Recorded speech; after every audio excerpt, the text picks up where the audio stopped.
વાર્તા. બાલ દોસ્તો, આ છે ઉંદર. હવે કહો જોય, એને કેટલી પૂંછડી છે?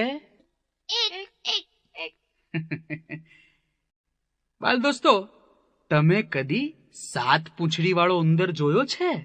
7 પૂંછડી? ના. તો જુઓ, આ છે 7 પૂંછડીયો ઉંદર. છે ને કમાલ? તો ચાલો, આજે હું તમને આ 7 પૂંછડી વાળા જ ઉંદરની વાર્તા કહીશ. અરે વાહ, મજા પડશે. આ ઉંદર દફતર લઈ નિશાળે ભણવા ગયો અને બધા લોકો એને ખીજવવા લાગ્યા. ઉંદર 7 પૂંછડીઓ, ઉંદર 7 પૂંછડીઓ. બિચારો ઉંદર રડતો રડતો ગયો એ ઘેર અને મમ્મીને જઈને વાત કરી. મમ્મીએ એને ગામના વાળંદભાઈ પાસે લઈ ગઈ અને વાળંદભાઈએ તેની એક પૂંછડી કાપી નાખી.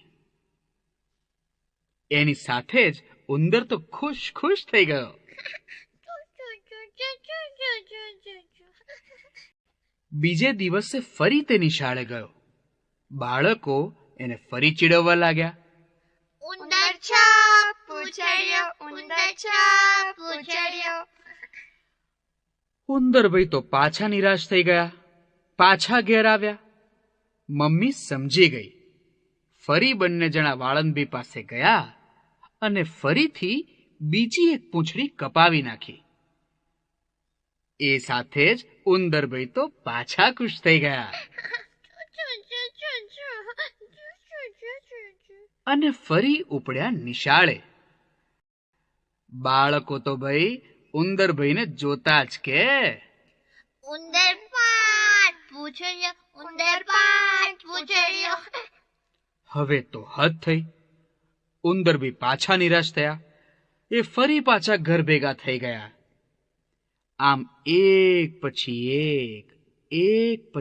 એક એમ કરતા કરતા ઉંદરભાઈની બધી જ પૂંછડીઓ કપાઈ ગઈ. પછી ઉંદરને એકેય પૂંછડી રહી જ નહીં. એ ફરી પાછા ભણવા ઉપડ્યા.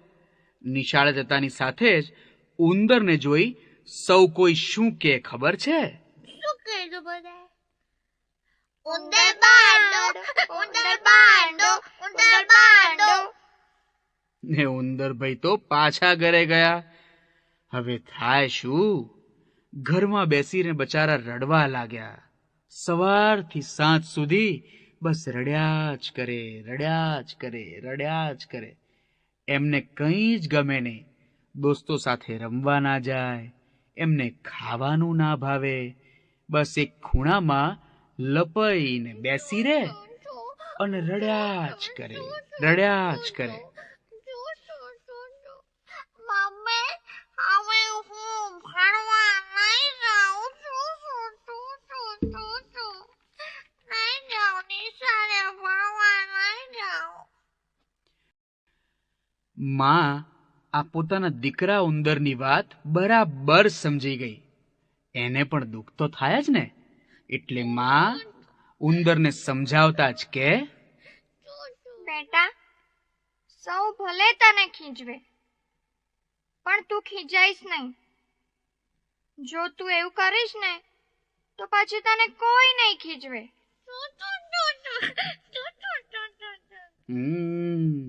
મમ્મીની વાત ઉંદરને બરોબર સમજાઈ ગઈ અને તે ફરી નિશાળે ગયો.